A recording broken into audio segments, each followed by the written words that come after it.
Hello and welcome to Secondary to Civil Service YouTube channel. Subject verb agreement, noun and pronoun related mistakes have already been discussed in my previous lectures. Today I am going to discuss the mistakes related to conditional clause. Then we practice set number 3. At first, what is conditional sentence? Conditional sentence কাকে বলে? When two actions যখন দুটো কাজ take place ঘটবে one after another একটার পর আরেকটি and the result is ফলটা depending on নির্ভর করবে the other অন্যের উপর is called conditional sentence তাকে বলা হয় কন্ডিশনাল বাক্য। একটা উদাহরণ দেখে নিই, you will succeed provided you work hard। এই বাক্যটির একটি পার্ট হচ্ছে ইউ উইল সাকসিড বা একটা অ্যাকশন হচ্ছে তুমি সাফল্য লাভ করবে, এটা একটা অ্যাকশন, আর অপর অ্যাকশনটা হচ্ছে ওয়ার্ক কাজ করো। তাহলে এখানে দেখো এই একটা সেন্টেন্সে এটা একটা পার্ট, ইউ উইল সাকসিড তুমি সাফল্য লাভ করবে, ইউ ওয়ার্ক হার্ড তুমি পরিশ্রম করো। তাহলে এখানে দেখো এই পরিশ্রম করার উপরে এই রেজাল্টটা নির্ভর করছে, ওই জন্য এই বাক্যটাকে আমরা কি বলেছি কন্ডিশনাল সেন্টেন্স। কন্ডিশনাল সেন্টেন্সে দুটো ক্লজ থাকে, এই দুটো ক্লজকে কানেক্ট করে তাদেরকে আমরা বলি কানেক্টিভ ওয়ার্ডস। কানেক্টিভ ওয়ার্ডস কারা কারা হয়? If, unless, until, provided, as soon as, no sooner, when, so like as. এই উপরের বাক্যটিতে দেখি ইউ উইল সাকসিড তুমি সাফল্য লাভ করবে, প্রোভাইডেড ইউ ওয়ার্ক হার্ড যদি তুমি পরিশ্রম করো। তাহলে এখানে এই যে প্রোভাইডেড ওয়ার্ডটা এটা কি হবে connective words. Next, conditional sentence has to parts. আমরা যখন একটা কন্ডিশনাল সেন্টেন্স দেখব তার দুটো পার্ট আছে, একটা হচ্ছে সাবঅর্ডিনেট ক্লজ পার্ট আর একটা main clause part. Conditional sentence with if is 4 types, অর্থাৎ কন্ডিশনাল সেন্টেন্স যদি ইফ দিয়ে শুরু হয় সেটা 4 ধরনের হয়। ঠিক আছে, আমরা উদাহরণ দিয়ে দেখে নিই। Subordinate clause, main clause. আমরা আগেই বলেছিলাম কন্ডিশনাল সেন্টেন্সের দুটি পার্ট থাকে, একটা সাবঅর্ডিনেট ক্লজ পার্ট, একটা মেইন ক্লজ পার্ট। তাহলে সাবঅর্ডিনেট ক্লজে ইফ থাকবে, ইফ দিয়ে শুরু হবে সাবঅর্ডিনেট ক্লজ। ইফ থাকবে, সাবজেক্ট থাকবে, মূল ভার্বের 1 নম্বর থাকবে, অবজেক্ট থাকবে, কমপ্লিমেন্ট থাকবে, আদার্স থাকবে, অর্থাৎ ইফ প্লাস প্রেজেন্ট ইনডিফিনাইট। অর্থাৎ এটা কি দাঁড়ালো ইফ প্লাস প্রেজেন্ট ইনডিফিনাইট। তখন আমাদের মেইন ক্লজটা কি হবে? সাবজেক্ট থাকবে, শ্যাল বা উইল থাকবে, মূল ভার্বের 1 নম্বর থাকে, অবজেক্ট থাকবে, কমপ্লিমেন্ট, আদার্স। অর্থাৎ মেইন ক্লজটা কিসে হবে? ফিউচার ইনডিফিনিট টেন্সে। একটা উদাহরণ দেখে নিই, if I come to Delhi I meet you. এখানে দেখো দুটো অ্যাকশন, কাম, মিট। যদি আসি তাহলে দেখা করব। তাহলে দুটো অ্যাকশন, একটা রেজাল্ট আরেকটার উপরে নির্ভর করছে। যেমন মিট ইউ রেজাল্ট, দেখা করব, কাজটা কি? যদি দিল্লিতে আসি। তাহলে দেখো ইফ ক্লজ এটা কি দিয়ে শুরু হয়েছে? ইফ, সাবজেক্ট, মূল ভার্বের কত নম্বর আছে? 1 নম্বর। তাহলে এটা সাবঅর্ডিনেট ক্লজটা কোন ক্লজে আছে? না প্রেজেন্ট ইনডিফিনিট। তাহলে প্রেজেন্ট ইনডিফিনিট, তাহলে আমাদের মেন ক্লজটা কিসে হবে? Future indefinite. I meet you, তাহলে এই বাক্যটি ভুল আছে, এখানে কি হবে? I shall meet you. Okay, type number 2, if clause অর্থাৎ সাবঅর্ডিনেট ক্লজ। ইফ দিয়ে শুরু হবে এবং সেটা সিম্পল পাস্টে থাকবে। তাহলে যদি সেটা হয় আমাদের মেইন ক্লজটা কি হবে? না সাবজেক্ট থাকবে, তারপরে একটা উড থাকবে, তারপরে এমভি এর 1 নম্বর থাকবে, অবজেক্ট থাকবে, কমপ্লিমেন্ট থাকবে, আদার্স থাকবে। উদাহরণ দেই, ইফ আই হ্যাড মানি যদি আমার হাতে টাকা থাকতো, আই উইল বাই এ কার।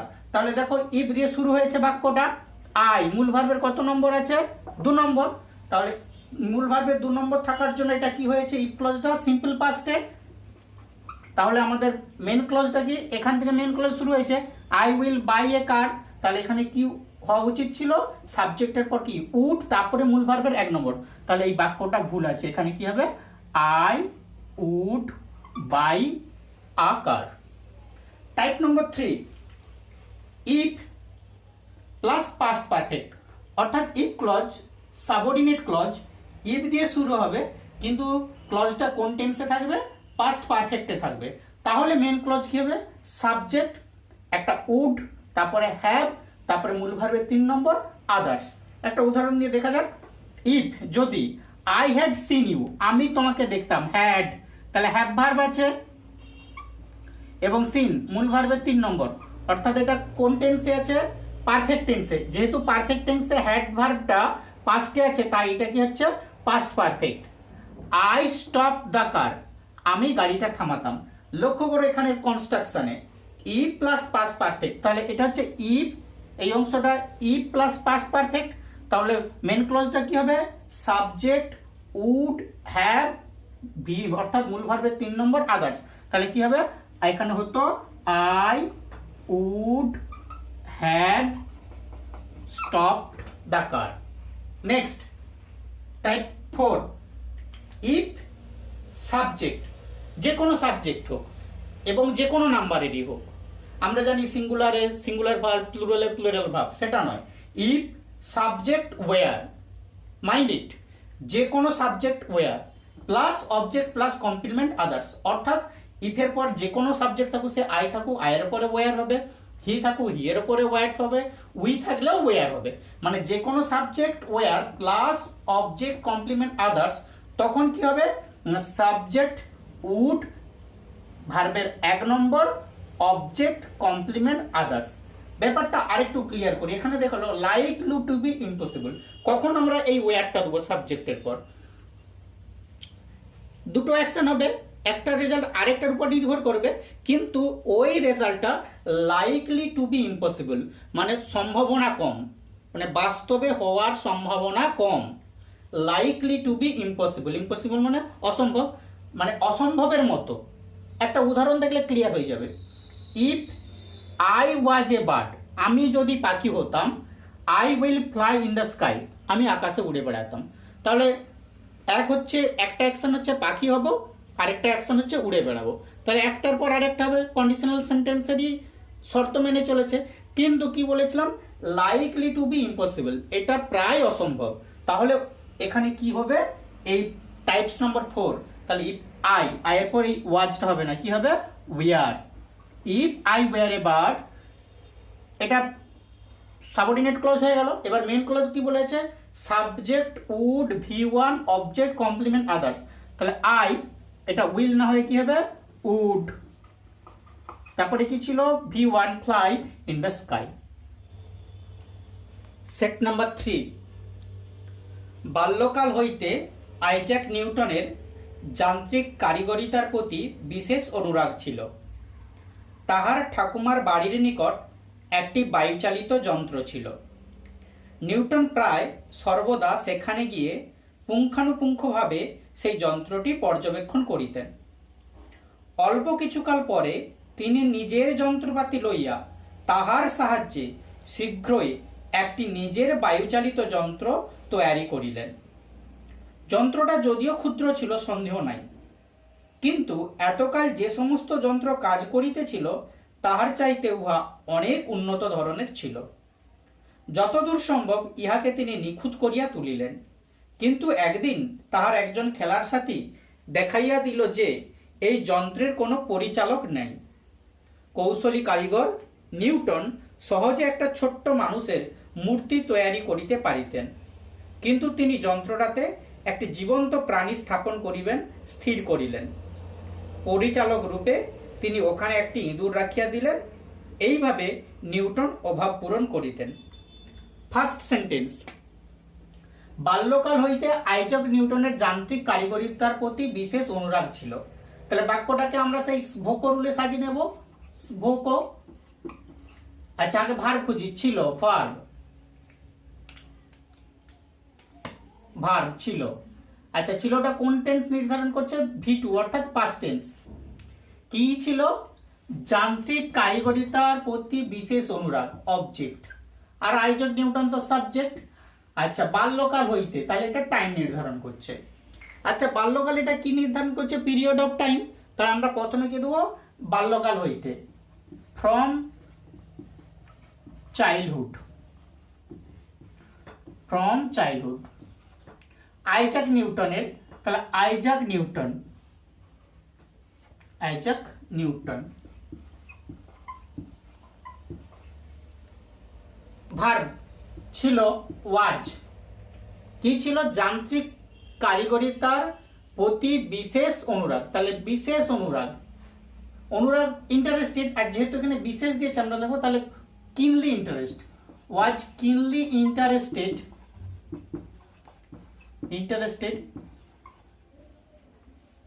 যান্ত্রিক কারিগরিতা, এখানে কারিগরিতার অর্থ হচ্ছে আমরা স্কিল, ইন, যেহেতু ইন্টারেস্টেড এর পর অ্যাপ্রোপ্রিয়েট প্রিপোজিশন ইন হয়, ইন মেকানিক্যাল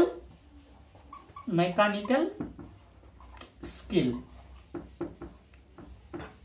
সেকেন্ড সেন্টেন্স,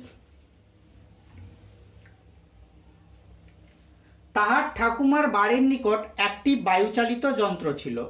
তাহলে ভার্ব ছিল, কি ছিল? একটি বায়ুচালিত যন্ত্র, সাবজেক্ট তাহার ঠাকুমার বাড়ির নিকট, এটা আদার্স। আচ্ছা, একটু লক্ষ্য করে যদি দেখি এখানে দেখব যে কি ছিল, এটা সাবজেক্ট না হয়ে অবজেক্টে বেটার, কিন্তু দেখো এই বাক্যের মধ্যে কি নাই? সাবজেক্ট নাই, কিন্তু এই যে আদার্স অংশ কি নির্ধারণ করছে? প্লেস, তাহার বাড়ির নিকট। তাহলে যখন আমরা এরকম সাবজেক্ট থাকেনি তাহলে সেক্ষেত্রে আমরা কি করি?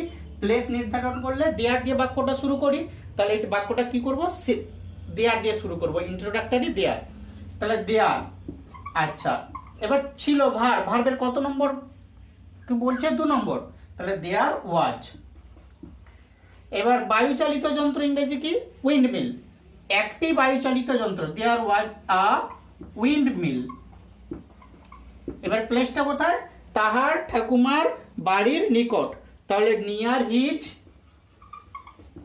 His grand mother's house. Newton প্রায় সর্বদা সেখানে গিয়ে পুঙ্খানুপুঙ্খভাবে সেই যন্ত্রটি পর্যবেক্ষণ করিতেন। যদি বাক্যটাকে আমরা দেখি তাহলে এটা কিন্তু প্রেজেন্ট টেন্সকে নির্ধারণ করছে, কিন্তু আমরা কি বলবো যে আগেই নিয়মে বলেছিলাম প্যাসেজ থাকলে তার সঙ্গে সাজুজ্য রেখে ট্রান্সলেট করব। অর্থাৎ এটা বলতে যাচ্ছে নিউটন প্রায় সেখানে যেত এবং ওই যন্ত্রটিকে ভালোভাবে ভালোভাবে পর্যবেক্ষণ করত বা খুব কাছ থেকে পর্যবেক্ষণ করত। তাহলে এটা অতীতের একটা নিয়মিত অভ্যাস। তাহলে অতীতের অভ্যাস বোঝাতে কি বোঝাবো? উড প্লাস মূল ভার্বের 1 নম্বর। তাহলে দেখে নেই, নিউটন প্রায় সর্বদা সেখানে যেত, একটা পার্ট, পুঙ্খানুপুঙ্খভাবে সেই যন্ত্রটি পর্যবেক্ষণ করত। আমরা কিন্তু এই নিউটন প্রায় সর্বদা সেখানে গিয়ে এটাকে অসমাপিকা ক্রিয়াতে ফেলবো না, ঠিক আছে? তাহলে ট্রান্সলেট করি। তাহলে এখানে গিয়ের পরিবর্তে আমরা কি মিনিংটা ধরবো? যেত। তাহলে যেত, ভার্ব কে যেত? নিউটন। কে যেত? Newton, subject. আর এটা ভার্ব করতাম। এই যে প্রায় সর্বদা সেখানে, তাহলে সেখানেটা হচ্ছে পি, কিন্তু প্রায় সর্বদার জন্যই আমরা কি করলাম? এটাকে নিয়মিত অতীতের একটা অভ্যাস, তাহলে সাবজেক্ট কি হলো? নিউটন। এবার অতীতের নিয়মিত অভ্যাস বোঝাতে আমরা কি বলেছিলাম? উড গো, মানে উড প্লাস মূল ভার্বের 1 নম্বর। তাহলে এটা হলো would go. Newton would go there. পরের পার্ট, পুঙ্খানুপুঙ্খভাবে সেই যন্ত্রটি পর্যবেক্ষণ করিতেন। তাহলে পর্যবেক্ষণ করিতেন বলতে কি? পর্যবেক্ষণ করতে, এটাও একটা সেই সময়ের অতীতের অভ্যাস। তাহলে and subject same person Newton, আর দেওয়ার দরকার নেই। অ্যান্ড পর্যবেক্ষণ করিত, ক্লোজলি। এবার পর্যবেক্ষণ করা ইংরেজি কি দেবো আমরা এখানে? অবজার্ভড, ক্লোজলি অবজার্ভড দা মিল, যন্ত্রটি, দা মিল। পরের বাক্য, অল্প কিছুকাল পরে তিনি নিজের যন্ত্রপাতি লইয়া তাহার সাহায্যে শীঘ্রই একটি নিজের বায়ুচালিত যন্ত্র তৈরি করিলেন। বাক্যটি অপেক্ষাকৃত বড়। যদি ক্রিয়াপদের দিকে তাকাই তাহলে দেখব তৈরি করিলেন একটা, আর লইয়া। আচ্ছা, অল্প কিছুকাল পরে তিনি নিজের যন্ত্রপাতি লইয়া তাহার সাহায্যে শীঘ্রই একটি নিজের বায়ুচালিত যন্ত্র তৈরি করিলেন। তাহলে এই অংশটা হচ্ছে অসমাপিকা ক্রিয়া আর এইটা হচ্ছে সমাপিকা ক্রিয়া। তাহলে এই বাক্যটাকে যদি আমরা একটা বাক্যের মধ্যে করি তাহলে এই অংশটাকে করতে হবে অসমাপিকা ক্রিয়া আর এই অংশটাকে করতে হবে সমাপিকা ক্রিয়া। অর্থাৎ বাক্যটা অনেক বড় লেন্দি হয়ে যাবে এবং ভুল হওয়ার সম্ভাবনা বেশি। আমরা কি বলেছিলাম যে দুটো ভাষার মধ্যে অর্থাৎ ইংরেজি এবং বাংলার মধ্যে অর্থের ভারসাম্য ঠিক রাখবো। আমরা যদি গোটা প্যাসেজটাকে পড়ি তাহলে এটাই মিনিং দিচ্ছে, অল্প কিছুকাল পরে তিনি নিজের যন্ত্রপাতি নিলেন এবং তাহার সাহায্যে শীঘ্রই একটি নিজের বায়ুচালিত যন্ত্র তৈরি করিলেন। তাহলে এই বাক্যটাকে আমরা দুটো বাক্যে ভেঙে নিলাম এবং দুটোকে কি দিয়ে যোগ করে দেবো, অ্যান্ড দিয়ে। তাহলে একটা পার্ট কি হবে, এখান থেকে অল্প কিছুক্ষণ পরে নিজের যন্ত্রপাতি লইয়ার পরিবর্তে কি দিব, নিলেন এবং তাহার সাহায্যে শীঘ্রই একটি নিজের বায়ুচালিত যন্ত্র তৈরি করিলেন। তাহলে অর্থের সাহায্য রয়ে গেল। এবার প্রথম অংশের আমরা ভার্ব দেখে নেই। প্রথম অংশে ভার্ব কি, নিলেন। কে নিলেন, তিনি, সাবজেক্ট। কি নিলেন, নিজের যন্ত্রপাতি। আর অল্প কিছুকাল পরে, এটা হচ্ছে টাইম নির্দেশ করছে। তাহলে এটা অল্প কিছুকাল পরে মানে একটা পিরিয়ড অফ টাইম। তাহলে আমরা কি লিখবো, আফটার আ শর্ট হোয়াইল।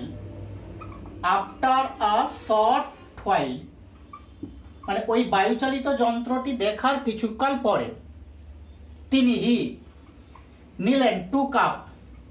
কি নিলেন, নিজের যন্ত্রপাতি, হিজ ওন টুলস। এবার পরের অংশ কি, তাহার সাহায্যে শীঘ্রই একটি নিজের বায়ুচালিত যন্ত্র তৈরি করিলেন। তাহলে ভার্ব, কে তৈরি করিলেন, ওই আগের অংশের তিনি। তাহলে যেহেতু এটার সঙ্গে এটা সম্পর্ক, তাহলে আর আমাদের এখানে সাবজেক্ট দেওয়ার দরকার নেই। তাহলে আমরা কি দিলাম, অ্যান্ড।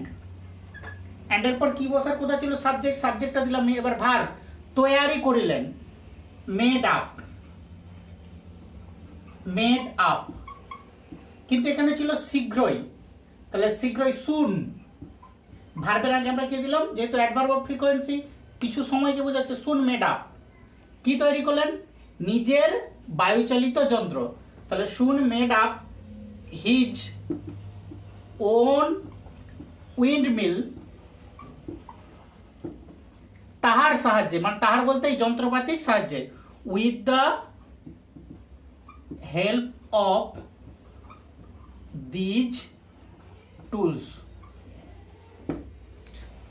যন্ত্রটা যদিও ক্ষুদ্র ছিল সন্দেহ নাই। তাহলে ভার্ব ছিল, কে ছিল, যন্ত্রটা, সাবজেক্ট। কি ছিল, ক্ষুদ্র ছিল, অবজেক্ট। সন্দেহ নাই, এটাও আদার, এটাও আদার। আচ্ছা, যদিও অংশটা এটা বাক্যের শুরুতে বসাবো। যদিও ইংরেজি কি, দো। দো, আচ্ছা এই যন্ত্রটা অর্থাৎ আগের বাক্যে আমরা বলেছি, দো ইট ওয়াজ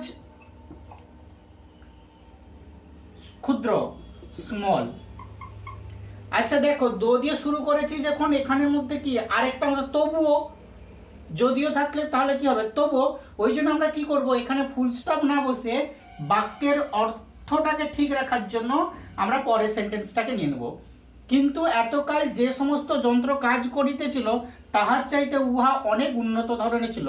তাহলে যদিও যন্ত্রটি ক্ষুদ্র ছিল, তবুও এতকাল যে সমস্ত যন্ত্র কাজ করিতেছিল তাহার চাইতে উহা অনেক উন্নত ধরনের ছিল। তাহলে এখানে কিন্তুর জায়গায় কি দিয়ে দেবো, তবুও। এবার তবুও ইংরেজি কি আমরা এখানে দেবো, কমা। এবার এই অংশ, ইট ওয়াজ বেটার ওয়ান। নেক্সট, পরের বাক্য, যতদূর সম্ভব ইহাকে তিনি নিখুঁত করিয়া তুলিলেন। ভার্ব, কাকে, অবজেক্ট, ইহাকে, কে, সাবজেক্ট, যতদূর সম্ভব আদার। নিখুঁত করিয়া তুলিলেন, past tense, made it perfect. যতদূর সম্ভব ইংরেজি কি না, as far as practicable. As far as practicable. Practicable word. কিন্তু একদিন তাহার একজন খেলার সাথী দেখা দিল যে এই যন্ত্রের কোনো পরিচালক নাই। বাক্যটাকে পড়লে বুঝতে পারবো যে এই যন্ত্রের কোনো পরিচালক নেই, এটা একটা অংশ। আর কিন্তু একদিন তাহার একজন খেলার সাথী দেখা দিল, এটা একটা অংশ। তাহলে এটা একটা ক্লজে আছে, এটা একটা ক্লজে আছে। এই ক্লজটার আগে আমরা ট্রান্সলেট করে নিই। দেখাইয়া দিল, ভার্ব, ইংরেজি হচ্ছে পয়েন্ট পয়েন্ট আউট। কে দেখাইয়া দিল? তাহার একজন খেলার সাথী। তাহলে এটা হচ্ছে আমাদের সাবজেক্ট। বাকি রয়ে গেল দুটো ওয়ার্ড, কিন্তু একদিন। একদিন হচ্ছে টাইম, আর কিন্তু হচ্ছে আদার বা অন্যান্য অংশ যারা বাক্যের কি হয় শুরুতে বসে। তাহলে এটা ট্রান্সলেট করলে কি হবে? বাট। একদিন, ওয়ান ডে। তাহার একজন খেলার সাথী, ওয়ান অফ হিজ প্লেমেটস। আচ্ছা, এখানে মাইন্ড ইট করবে, ওয়ান অফ থাকলে তার পরের নাউন সবসময় বহুবচন হবে। ওই জন্য আমরা কি করলাম? One of his playmates. দেখাইয়া দিল, তাহলে ভি টু পাস্ট টেন্সে, তাহলে পয়েন্টেড আউট। যে, তাহলে যে হচ্ছে কানেক্টিভ, দ্যাট। এবার দ্বিতীয় যে ক্লজটা আছে তার আমরা সাবজেক্ট ভার্ব অবজেক্ট করব, নাই। পরিচালক নাই, তাহলে এই যন্ত্রের কোনো পরিচালক নাই। দ্যাট দেয়ার পাস্ট টেন্সে ওয়াজ কি নাই? এই যন্ত্রের কোনো পরিচালক নাই। দেয়ার ওয়াজ নো মিলার, কারণ যে যন্ত্র পরিচালনা করে তাকে আমরা বলি মিলার, ওই জন্য নো মিলার। নেক্সট, কৌশলী কারিগর নিউটন সহজে একটা ছোট্ট মানুষের মূর্তি তৈরি করিতে পারিতেন। তাহলে তৈরি করিতে পারিতেন ভার্ব। কে তৈরি করতে পারিতেন? কৌশলী কারিগর নিউটন সাবজেক্ট। কি তৈরি করতে পারতেন? একটা ছোট্ট মানুষের মূর্তি অবজেক্ট। রয়ে গেল কি? সহজে। তাহলে কিভাবে তৈরি করতে পারতেন? সহজে। তাহলে এটা ভার্বকে ক্লারিফাই করছে, ঠিক ভার্বের আগে আমরা দিয়ে দেব। তাহলে এটাকে ট্রান্সলেট করি। কৌশলী কারিগর, স্কিল ওয়ার্কম্যান লাইক নিউটন। নিউটনের মতো কৌশলী কারিগর। পারতেন, পাস্ট টেন্সে কুড। এবার তৈরি করতে পারতাম, ইংরেজি কি? মেক। কিন্তু সহজে তৈরি করতে পারতেন, তাহলে এখানে আমরা ওয়ার্ডটা দিয়ে দেবো ইজিলি। Could easily make. কি তৈরি করতে পারতেন? একটা ছোট্ট মানুষের মূর্তি। A figure of a little man. Little man. দেখো, কিন্তু তিনি যন্ত্রদাতে একটা জীবন্ত প্রাণী স্থাপন করিবেন, স্থির করিলেন। এই কিন্তুটা এই বাক্যের সঙ্গে সম্পর্কযুক্ত, তাই আমরা এখানে কি করব? আরেকটি বাট দিয়ে বাক্যটাকে, এখানে ফুল স্টপ না দিয়ে বাক্যটাকে বাট দিয়ে কন্টিনিউ করব, বাট। এবার এই অংশের সাবজেক্ট ভার্ব অবজেক্ট দেখে নিই। কিন্তু তো দিয়ে দিলাম। স্থির করিলেন ভার্ব। কি স্থির করিলেন? যন্ত্ররাতে একটা জীবন্ত প্রাণী স্থাপন করিবেন। কে স্থির করিলেন? তিনি, অর্থাৎ নিউটন। তাহলে এই কৌশলী কারিগর নিউটন। তাহলে এই বাটের পর আমাদের আর সাবজেক্ট দেওয়ার দরকার নেই, যেহেতু একই সেন্টেন্সের মধ্যে সেম সাবজেক্ট আসছে। তাহলে বাট। স্থির করিলেন, স্থির করা ইংরেজি কি? ডিসাইডেড। স্থির করিলেন, ডিসাইডেড। বাট ডিসাইডেড কি স্থির করিলেন? যন্ত্রটাতে একটা জীবন্ত প্রাণী স্থাপন করিবেন। টু হ্যাভ আ জীবন্ত প্রাণী, a living body. To have a living body. আচ্ছা, যন্ত্রটাতে মানে ওই প্লেসে, ওই জন্য আমরা দিলাম দেয়া। নেক্সট, পরিচালক রূপে তিনি ওখানে একটি ইঁদুর রাখিয়া দিলেন, এইভাবে তিনি অভাব পূরণ করিতেন। রাখিয়া দিলেন ভার্ব। কে রাখিয়া দিলেন? তিনি, সাবজেক্ট। ওখানে প্লেস, পরিচালক রূপে আদার্স। আদার্সের মধ্যে এটা প্লেস আসছে, মানে একজন ব্যক্তিকে বোঝাচ্ছে। হি রাখিয়া দিলেন, প্লেসড। কাকে রাখলেন? একটা ইঁদুর। A mouse. পরিচালক রূপে অ্যাজ আ মিলার, কারণ যে ওই যন্ত্রটাকে পরিচালনা করবেন, মিল মানে যন্ত্র, তার থেকে মিলার, অ্যাজ আ মিলার। এভাবে তিনি অভাব পূরণ করতেন। তাহলে অভাব পূরণ করতেন, ভার্ব সাবজেক্ট তিনি, অভাব এইভাবে, এটা হাউ মানে মডিফায়ার।